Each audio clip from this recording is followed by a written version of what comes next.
Ponsel milik Kapolda Jawa Tengah Jateng Irjen Ahmad Lutfi dihack.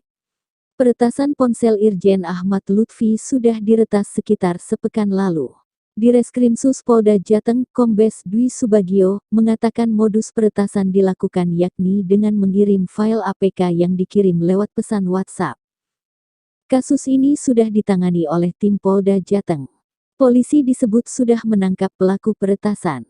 Kata dia pelaku yang meretas ponsel Kapolda Jateng sudah ditangkap. Ada 2 pelaku, keduanya ditangkap di Palembang, Sumatera Selatan, Sumsel.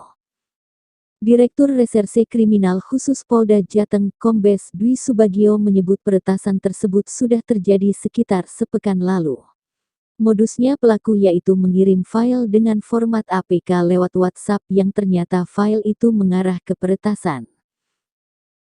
Mengutip Detik Sumbaksel, Senin tanggal 31 Juli tahun 2023, kedua pelaku ditangkap di Ogan Komering Ilir, Oki, Sumatera Selatan. Tepatnya di kawasan Tulung Selapan, Oki. Direskrimum Polda Sumsel Kombes M. Anwar Reksowijojo membenarkan anggotanya dari Subdit Jatanras turut membantu penangkapan terhadap kedua pria itu.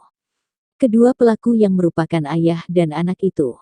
Salah satu di antaranya berinisial RN.